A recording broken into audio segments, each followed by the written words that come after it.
وأحسن منك لم تر قط عيني وأجمل منك لم تلد النساء خلقت مبرأ من كل عيب خلقت مبرأ من كل عيب كأنك قد خلقت كما تشاء كتاب أنزلناه إليك مبارك ليدبروا آياته وليتذكر أولو الألباب۔ یہ کتاب برکت والی ہے جسے ہم نے آپ کی طرف نازل فرمایا ہے تاکہ دانش مند لوگ اس کی آیتوں میں غور و فکر کریں اور نصیحت حاصل کریں۔ اللہم صلی علی سیدنا محمد وعلی آل سیدنا محمد بعدد کل ذرۃ مئۃ الف الف مرۃ۔ سامعین و ناظرین کرام، السلام علیکم ورحمۃ اللہ وبرکاتہ۔ سامعین کرام، سورہ الحدید آیت نمبر 16 حصہ اول۔ موضوع: کیا ہمارے دل اللہ تعالیٰ کی یاد کے سامنے جھک گئے ہیں؟ اس کے ساتھ آج کے سبق کا آغاز کرتے ہیں۔ سب سے پہلے گزشتہ سبق کا اعادہ ہوگا۔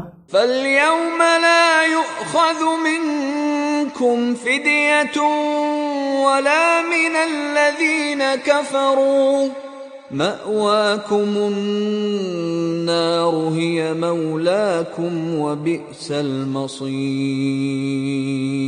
بس آج کے دن اے منافقو، تم سے کوئی معاوضہ قبول نہیں کیا جائے گا اور نہ ہی ان سے جنہوں نے کفر کیا تھا، اور تم سب کا ٹھکانہ دوزخ ہے، اور یہی ٹھکانہ تمہارا مولا یعنی ساتھی ہے، اور وہ نہایت بری جگہ ہے، کیونکہ تم نے ان کو مولا ماننے سے انکار کر دیا تھا جہاں سے تمہیں نور ایمان اور بخشش کی خیرات ملنی تھی۔ سامعین کرام، سورہ الحدید آیت نمبر 16۔ الم یأن للذین آمنوا، کیا نہیں آیا ہے مومنوں کے لیے وہ وقت ان تخشع قلوبہم، کہ ان کے دل نرم پڑ جائیں اللہ کی یاد کے لیے۔ تخشع جھکنا یا نرم ہونا، کس کے لیے؟ لذکر اللہ، اللہ کی یاد، وما نزل من الحق، اور جو اللہ تعالیٰ نے حق سے نازل فرمایا ہے۔ ولا یکونوا کالذین اوتوا الکتاب، اور ان لوگوں کی طرح نہ ہو جائیں یہ لوگ جنہیں اس سے پہلے کتاب دی گئی تھی۔ فطال علیہم الامد، پھر ان پہ مدت دراز گزر گئی۔ فقست قلوبہم، پس ان کے دل پھر سخت ہو گئے۔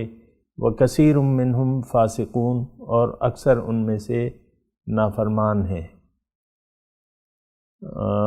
سورہ حدید ہے، اور یعنی ان لوگوں کے لیے خاص طور پہ وہ لوگ مخاطب ہیں سورت میں جو ایمان کے کچے ہیں، یا ان کے دلوں میں ایمان نہیں ہے، زبان سے مومن ہیں ہماری طرح، لیکن دلی طور پہ ان کا یقین بھی نہیں ہے۔ ان کے حالات بیان ہو رہے ہیں۔ آج کا سبق جو ہے اللہ تعالیٰ یہ فرما رہا ہے انہی لوگوں سے، یعنی ایمان والے مخاطب ہیں۔ یہ اللہ تعالیٰ کی شفقت ہے، کرم ہے، رحمت ہے کہ منافقوں کو بھی اللہ تعالیٰ ایمان والوں کے نام سے پکار رہا ہے، اور وہ اس لیے کہ ان کے دل جھک جائیں۔ تو بہرحال یہ ساری صورتحال شان نزول کے حساب سے بھی آپ دیکھ لیں کہ مدینے میں مخلصین بھی تھے اور غیر مخلص مومن بھی تھے، یعنی غیر مخلص مسلمان مومن جو بھی آپ کہہ لیں۔ تو اخلاص جو ہے دین میں، اخلاص جو ہے وہ شرط ہے۔ ایک بات کہ دین میں اخلاص جو ہے وہ شرط ہے. اللہ تعالیٰ کو سچی بات پسند ہے، اور جو آپ کے دل میں ہے وہ زبان پہ بھی ہونا چاہیے، جو زبان پہ ہے وہ آپ کے عمل میں بھی ہونا چاہیے. غیر مخلص کے دل میں جو کچھ ہوتا ہے وہ زبان پر نہیں ہوتا، بلکہ زبان سے کوئی اور جملہ نکلتا ہے، یعنی اسلام کے قبول کرنے کا، لیکن جو زبان سے نکلتا ہے وہ پھر ان کے عمل میں نہیں آتا، اور عمل میں وہی ہوتا ہے جو ان کے دل میں یقین ہوتا ہے. تو یہ صورتحال سمجھنا کچھ زیادہ مشکل نہیں ہے سامنے کرام. آج وہ وقت ہے کہ ہم ایسے لوگوں کے جمع غفیر کے درمیان رہ رہے ہیں کہ ان کے دل جو ہے ایمان سے، حقیقی ایمان سے خالی ہیں. اور یہ بات میں اس لیے بھی کر رہا ہوں، یعنی اس کے جو دلیل ہے یا ثبوت ہے وہ یہ ہے کہ ہماری منزل اللہ نہیں ہے، ہماری منزل دنیا ہے، ظاہر ہے، مادہ پرست ہیں ہم. تو اس میں خلوص کہاں سے آ گیا؟ یعنی ہمارے دعوی ایمان میں اخلاص کہاں سے آ گیا؟ اخلاص ہے ہمارے اندر، لیکن وہ دنیا کے لیے ہے، ظاہر کے لیے ہے. آپ دیکھیں جتنا بھی یعنی ہم سمجھنے کی کوشش کر رہے ہیں، اس میں دو ہی حالات آتے ہیں، مخلص مومن اور غیر مخلص. تو اللہ تعالیٰ چونکہ شفیق و مہربان ہے، اگرچہ وہ بے نیاز بھی ہے، لیکن پھر وہ ان اللہ بالناس لرؤوف الرحیم ہم نے پڑھا تھا کہ اللہ تعالیٰ اپنے بندوں پر للناس ہے، اپنے بندوں پر بہت شفیق اور مہربان ہے. تو ان سے اللہ تعالیٰ مخاطب ہو کے کہتا ہے کہ دیکھو تمہارا فائدہ اس میں ہے کہ تم اللہ کے حکم کے سامنے سر جھکا دو، اور اللہ کی یاد میں تمہارے دل نرم ہونے چاہیے. ان تخشع قلوبہم، یعنی تمہیں تمہارے دلوں کو جھک جانا چاہیے. دونوں معنی ہیں اس کے. خشع خشوع یعنی جھکنے کو بھی کہتے ہیں، اور خشیت جو ہے وہ نرمی کو بھی کہتے ہیں. ان تخشع قلوبہم، اللہ کی یاد کے لیے رقت کے ساتھ ان کے دل جھک جائے.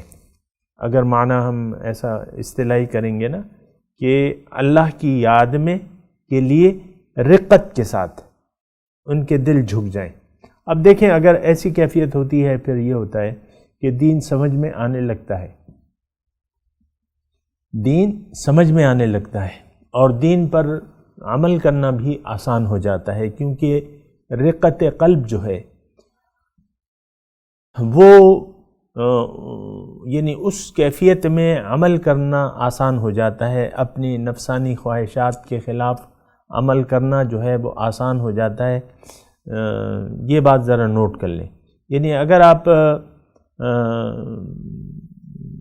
یعنی دو ہی حالتیں ہیں انسان کی، یا تو اس کا دل سخت ہوگا یا اس کا دل نرم ہوگا. اور عام طور پہ جو ہے ہمارے دل سخت ہیں. عام طور پہ معاشرے میں جن لوگوں کے درمیان ہم رہ رہے ہیں ان کے دل جو ہیں وہ سخت ہو چکے ہیں. ابھی اس کا بھی تذکرہ آئے گا، لیکن ہم نرمی کی بات کر رہے ہیں. نرمی، دل کا جھک جانا اور نرمی جو ہے، یہ دیکھیں اگر آپ مجھ سے پوچھیں کہ بھئی یہ حالت ہماری کیسے ہوگی، تو یہ اس کی ابتدا ہوگی سوچ و بچار سے. یعنی اگر آپ یہ چاہتے ہیں کہ میرا باغی دل جو ہے اللہ کے حکم کے سامنے جھک جائے اور اللہ کی یاد کے لیے بھی جھک جائے، تو پھر یہ ہے کہ اس کی ابتدا ہوتی ہے سوچ و بچار سے. یہ بات ذرا نوٹ کر لیں. جب تک آپ اپنی حقیقت پر نہیں سوچیں گے، جب تک آپ اپنی زندگی کی حقیقت پر نہیں سوچیں گے، اس کی مقصد پر غور نہیں کریں گے، تب تک آپ کا دل اللہ کے سامنے جھکنے کے لیے تیار نہیں ہوگا. یعنی اگر آپ ایسا نہیں کریں گے تو اس کا مطلب یہ ہے کہ آپ کا دل دنیا کے سامنے جھک چکا ہے یا ظاہر کے سامنے جھک چکا ہے. عام طور پہ تو یہی کیفیت ہوتی ہے کہ ہمارا دل جو ہے وہ ظاہر کے سامنے جھک گیا ہے، مادے کے سامنے، میٹیریل کے سامنے. اس میں میٹیریل میں پھر آپ کی اپنی ذات ظاہری بھی آ جاتی ہے. آپ کا جو ایک گھر میں آپ کے والدین ہیں مثال کے طور پہ، یا آپ والد ہیں یا ماں ہیں، یعنی میاں ہیں، بیوی ہیں، ان کی ظاہری جو کیفیت ہے، اب یعنی آسانی کے لیے آپ دیکھ لیں کہ ہم نے اپنی ذات کو زیادہ اہمیت دے دی ہے بنسبت اللہ کی ذات کے۔ اللہ کی ذات کے احکام موجود ہیں، لیکن آپ دیکھ لیں بیوی صاحبہ اور شوہر صاحبہ اپنی مرضی کرتے ہیں، ان کے دل اللہ کے حکم کے سامنے نہیں جھک رہے۔ یہاں تو اللہ تعالیٰ نے یہ کہا ہے، یعنی دو چیزیں ہیں، اگر آپ اس آیت میں غور و فکر کریں اور جلدی نہ کریں آگے جانے کی، تو پھر یہ ہے کہ دیکھیں اللہ کے حکم کے سامنے سر جھکا دینا، اور جو اللہ کے نہیں، اللہ کی یاد کے لیے ان تخشع قلوبہم، ان کے دل نرم ہو جائیں، رقت کے ساتھ جھک جائیں اللہ کی یاد کے لیے، وما نزل من الحق، اور جو اللہ تعالیٰ نے حق سے نازل کیا۔ یہ دو چیزیں ہیں، یعنی یہ دونوں چیزیں تھوڑا سا اس میں فرق ہے۔ دیکھیں اللہ کی یاد کیا ہے؟ اللہ کی یاد یہ ہے کہ آپ سب سے پہلے اپنے خالق کو پہچان لیں، اور اس کی پہچان کے لیے ضروری ہے کہ سب سے پہلے اس سے پہلے آپ اپنے آپ کو پہچانیں۔ یعنی آپ اپنے آپ کو نہیں پہچانیں گے تو اپنے رب کو بھی نہیں پہچان پائیں گے۔ یہ ایک بات جو ہے یہ ذرا نوٹ کر لیں، سب سے پہلے اپنے بارے میں غور و فکر کریں کہ میں کون ہوں، میری حقیقت کیا ہے۔ انسان کی حقیقت جو ہے وہ امر ربی ہے، اللہ کا حکم ہے یہ، اور یہ روح ربانی ہے۔ ہماری حقیقت کیا ہے؟ روح ربانی، اور یہ وہ روح ہے جو مسجود ملائکہ تھی، جو انسان میں کے جسم میں جب داخل ہو گئی تو مسجود یعنی سجدہ کیا تمام فرشتوں نے اس کو۔ یہ ہماری حقیقت ہے کہ میں دوبارہ کہہ رہا ہوں، ہماری اصل حقیقت جو ہے وہ روح ربانی ہے، جو ماں کے پیٹ میں 4 ماہ کی عمر میں آتی ہے۔ ماں کے پیٹ میں جب بچہ 4 مہینے کا ہو جاتا ہے، روح حیوانی تو اس میں پہلے سے موجود ہوتی ہے، لیکن 4 ماہ جب گزر جاتے ہیں تو پھر وہ روح ربانی جو ہے اللہ تعالیٰ اس میں داخل کرتا ہے۔ بہرحال تو وہ ہماری حقیقت ہے۔ اب وہ کیوں آ رہی ہے؟ اب حیوانی روح تو ہم میں موجود تھی، ایک اور روح کیوں آ رہی ہے؟ یہ بھی تو سوچنے کی بات ہے نا۔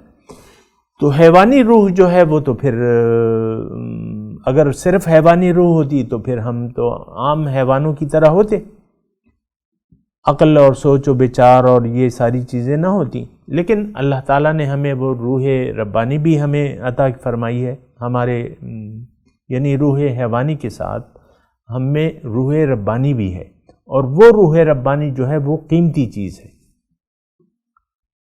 اور اس کا براہ راست تعلق اللہ تعالیٰ کے ساتھ ہے۔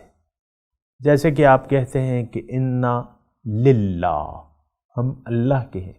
یوں تو ہر چیز اللہ کی ہے، لیکن ہماری روح کو اللہ سے ایک خاص مناسبت ہے۔ جیسے کہ حضور صلی اللہ علیہ وسلم فرماتے ہیں کہ انا من نور اللہ والمؤمنون کلہم من نوری، میں اللہ کے نور سے ہوں اور مومن میرے نور سے ہیں۔ یعنی جنہوں نے اپنے اندر زندگی پیدا کر لی، وہ پھر نور یعنی محمد کے نور سے ایک تعلق ہو جاتا ہے، اور اللہ کے رسول نے اپنی طرف منسوب کیا ہے مومنوں کی ارواح کو، والمؤمنون کلہم من نوری، تمام مومن۔ تو وہ ہماری حقیقت ہے، اس کو ذرا آپ جاننے کی کوشش کریں۔ افسوس کی بات یہ ہے کہ ہم جو ظاہر کے چکر میں پڑ گئے، اس میں ہم سے سب کچھ بھول گیا ہے۔ وہ وعدہ الست جو ہم نے پہلے کیا تھا، پھر جو وعدہ ہم نے کیا ہوا ہے اب اپنے رب سے، وہ بھی ہم سے بھولا ہوا ہے۔ ہم نے بلکہ تو کیا ہی نہیں ہے حقیقت میں، اگر آپ دیکھیں کہ کوئی وعدہ ہم نے ابھی اپنے رب سے نہیں کیا ہے، جان بوجھ کے نہیں کیا ہے، سوچ سمجھ کے ساتھ نہیں کیا ہے۔ یہ تو وہ بائی برتھ ہم مسلمان ہیں، اور بچپن ہی سے ہمیں کلمہ رٹا دیا گیا ہے اور نماز پڑھا دی گئی ہے، لیکن بات یہ ہے حقیقت میں دل میں ہمارے ایمان نہیں ہے۔ یہ ایمان اس وقت آئے گا جب آپ اسلام کو سوچیں، سمجھیں، اسلام کی اور رسول کی دعوت کو سمجھیں اور پھر اسے قبول کریں، اور پھر اپنے لیے ایک رہنما مقرر کر لیں۔ یہ بھی زیادہ ضروری ہے۔ بغیر رہنمائی کے آپ جو ہے اللہ کے راستے پر نہیں چل سکتے۔ تو بہرحال یہاں یعنی دیکھیں دو چیزیں ہیں، ذکر اللہ وما نزل من الحق، یعنی اللہ تعالیٰ کا مطالبہ یہ ہے کہ ایمان والوں کا یعنی اس کی چاہت یہ ہے کہ ایمان والوں کے دل اللہ کی یاد کے لیے جھکے رہیں، رقت ہو جائے، نرمی ہو جائے، ان میں نرمی پیدا ہو جائے اور وہ اللہ کی یاد میں مصروف رہیں۔ وَاذْكُرُوا اللَّهَ ذِكْرًا كَثِيرًا، اللہ تعالیٰ نے قرآن میں ارشاد فرمایا کہ اللہ مومنو اللہ کو بہت بہت یاد کیا کرو۔ فَاذْكُرُوا الَّذِينَ يَذْكُرُونَ اللَّهَ قِيَامًا وَقُعُودًا وَعَلَى جُنُوبِهِمْ، ہر وقت وہ اللہ کو یاد کرتے ہیں۔ تو اللہ کی یاد یہ یعنی میں دوامی، کیا میں لفظ کہہ رہا ہوں آپ کو، یعنی ہمیشگی ہو جائے آپ کی اللہ کی یاد میں، اٹھے بیٹھے کروٹ پہ، یہ ہر طریقے سے آپ اللہ تعالیٰ کو بھلائیں نہیں۔ اب اللہ تعالیٰ کی یاد دیکھیں، تھوڑا سا میں اللہ تعالیٰ کی توفیق سے آپ کو یہ بھی بتاؤں کہ اللہ تعالیٰ کی یاد یہ ہے کہ آپ کو یقین ہو اپنی ذات پر، اپنی حقیقت پر، اور سب سے پہلے یقین تو اللہ تعالیٰ کی ذات پر ہے کہ اللہ میرا خالق اور مالک ہے۔ پھر اپنی ذات پر دیکھیں، میں یہ ذکر اللہ کی بات کر رہا ہوں، تخشع قلوبہم لذکر اللہ، یعنی آپ کا یقین ہو اللہ پہ کہ اللہ ہی میرا خالق ہے، مالک ہے، رب ہے۔ پھر آپ کو اپنی حقیقت کا بھی پتہ ہو کہ میں اللہ کا ایک امر ہوں، قل الروح من امر ربی، ایک حکم ہوں اللہ تعالیٰ کا۔ تو پھر یہ ہے کہ آپ یعنی امر ربی جب آپ کی بن جاتی ہے، یعنی آپ اپنے آپ کو پہچان لیتے ہیں، تو پھر آپ کو جاننا چاہیے کہ آپ کا مقصد وجود کیا ہے، اللہ آپ سے کیا چاہتا ہے۔ یعنی اس طریقے سے آپ اللہ کو یاد کریں کہ اللہ مجھ سے کیا چاہتا ہے، سبحان اللہ، جلد فرمائیے حضور میں کیا بن جاؤں۔ تو ذکر اللہ یہ ہے کہ یہ تمام معرفت آپ کو حاصل ہو اپنے خالق اور مالک اور رب کی اور معبود کی۔ پھر یہ ہے کہ آپ کو اپنی حقیقت کا بھی علم ہو اور اس پر یقین ہو کہ میں مٹی کا جسم نہیں ہوں، بلکہ اس کے اندر جو روح موجود ہے وہ میں ہوں۔ اچھا، تیسرا مرحلہ یہ ہے کہ آپ کو اپنے مقصد حیات پر یقین حاصل ہو، یعنی اللہ تعالیٰ کی آپ سے جو ڈیمانڈ ہے، چاہت ہے، یا اللہ کا جو مقصد پیدائش ہے کہ انی جاعل فی الارض خلیفہ، میں زمین میں اپنا نائب پیدا کر رہا ہوں، تو آپ کا اس پہ یقین ہو اور آپ کا ارادہ بن جائے کہ ہاں میں نے اللہ کا خلیفہ بننا ہے، اللہ کا خلیفہ بننا ہے، اللہ کا بندہ ہی یعنی اللہ کا بندہ بن جانا ہی اللہ تعالیٰ کا خلیفہ بننے کے مترادف ہے۔ یعنی اگر آپ اللہ کی بندگی میں کمال حاصل کر لیتے ہیں، اس کا مطلب یہ ہے کہ آپ اب اللہ کے خلیفہ ہیں۔ یا دوسرے الفاظ میں اگر میں آپ سے کہوں کہ اگر آپ اللہ کا رنگ اپنے اوپر چڑھا لیتے ہیں تو آپ پھر اللہ کے خلیفہ ہیں، آپ اللہ کی تخلقوا باخلاق اللہ، صبغت اللہ، اگر آپ اللہ کی صفات کو اپنے اندر پیدا کر لیتے ہیں جو کہ ہمارے لیے موزون ہیں، اللہ عالم ہے، اللہ رحیم ہے، اللہ کریم ہے، اللہ حلیم ہے، تو ستار العیوب ہے، تو اسی طرح سارے مطلب جو صفات ہمارے لائق ہیں، کہ اللہ تعالیٰ فرماتا ہے کہ میرا رنگ جو ہے وہ تم اپنے اوپر چڑھا لو۔ تو اگر آپ نے اپنے اوپر اللہ کا رنگ چڑھا لیا اور اللہ تعالیٰ کے رنگ میں رنگ گئے، تو یہ اللہ کی یاد ہے، یعنی آپ پھر اللہ کے خلیفہ ہیں اور اللہ کے نائب ہیں، اور اللہ تعالیٰ کا وہ مقصد اگر آپ نے بندگی میں کمال حاصل کر لیا،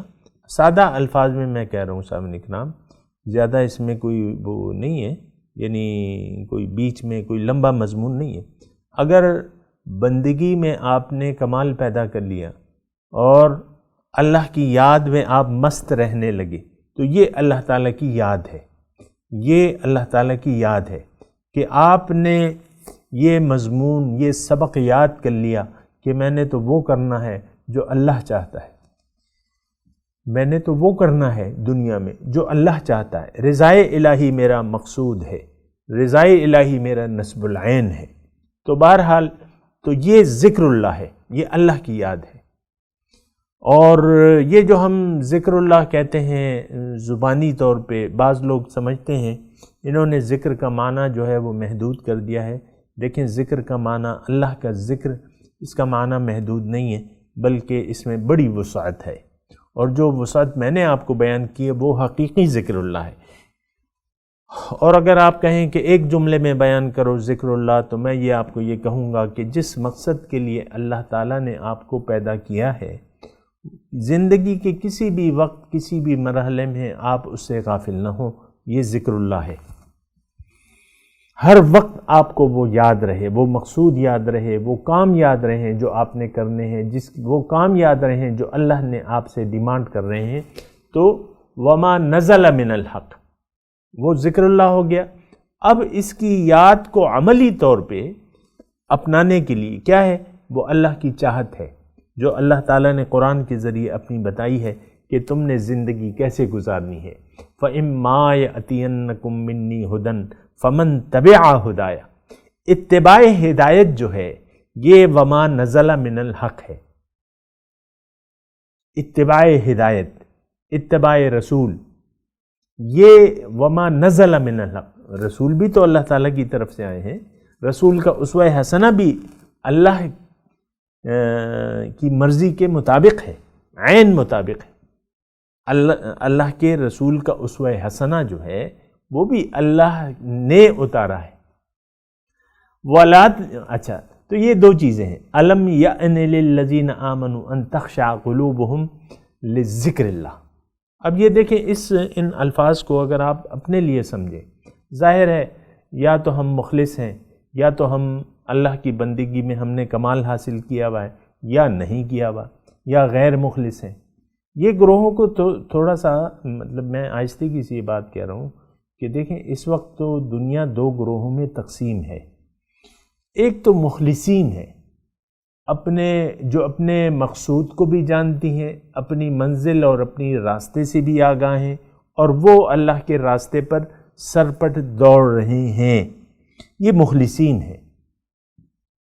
اس کے علاوہ پھر غیر مخلص ہے، اس کے علاوہ پھر آ جاتے ہیں غیر مخلص، اور غیر مخلص انسان جو ہے اس کا مقصود اللہ نہیں ہوتا، غیر اللہ اس کا مقصود ہوتا ہے۔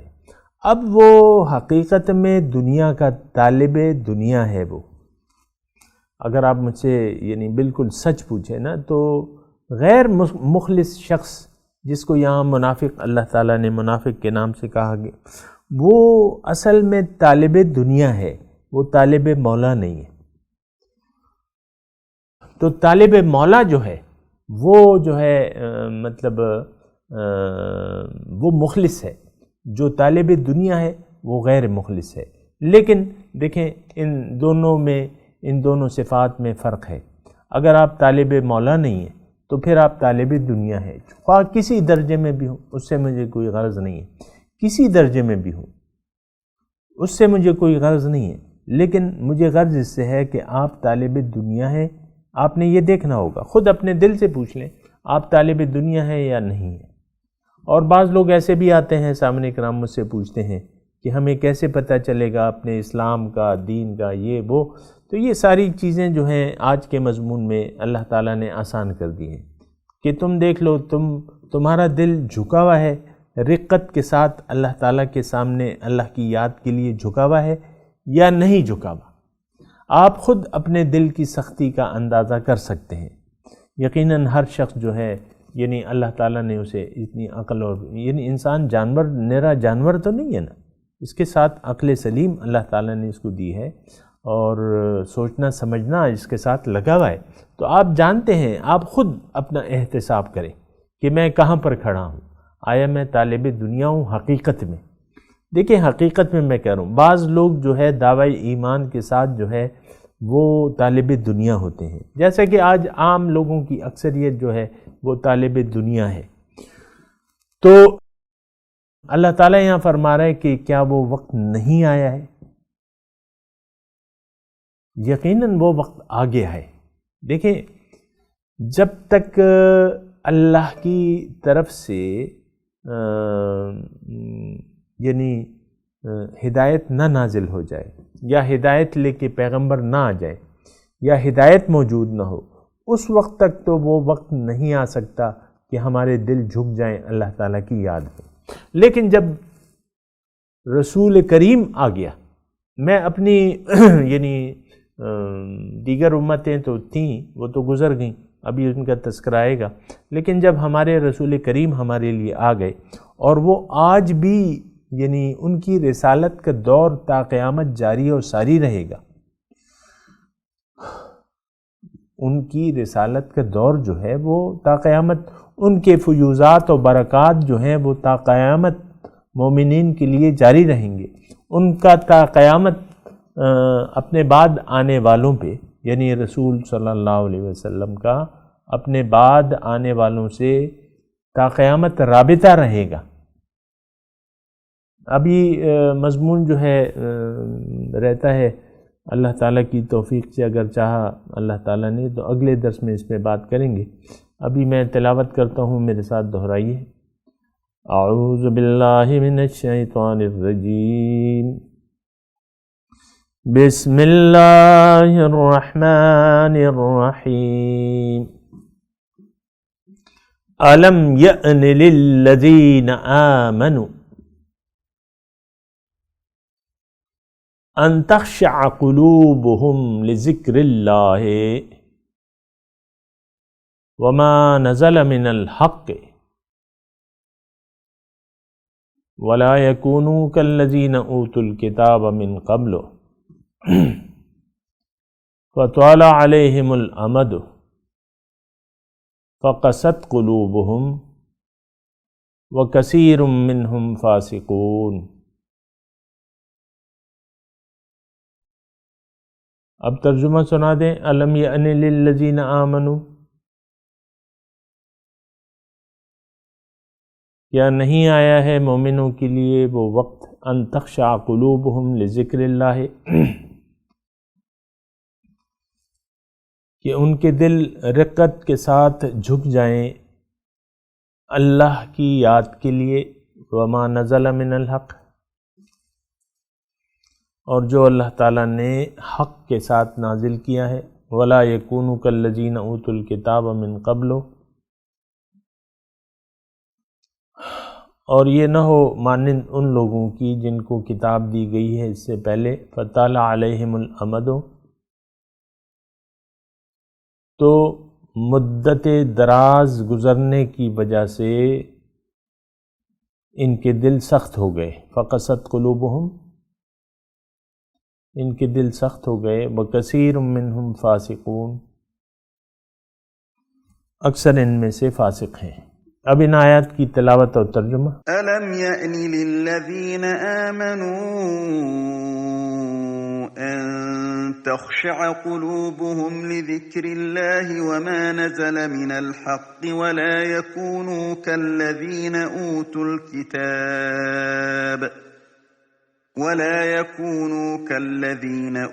الْكِتَابَ مِن قَبْلُ فَطَالَ عَلَيْهِمُ الْأَمَدُ فَقَسَتْ قُلُوبُهُمْ وَكَثِيرٌ مِّنْهُمْ فَاسِقُونَ۔ Is it not time for those who believe to surrender their hearts to the remembrance of God and to the truth that has come down, and not be like those who were given the book previously, but time became prolonged for them, so their hearts hardened, and many of them are sinners? اس کے ساتھ ہی آج کے درس کا وقت اختتام کو پہنچا۔ انشاءاللہ اگلے درس میں ملاقات ہوگی۔ وآخر دعوانا ان الحمدللہ رب العالمین، والسلام علیکم ورحمۃ اللہ وبرکاتہ۔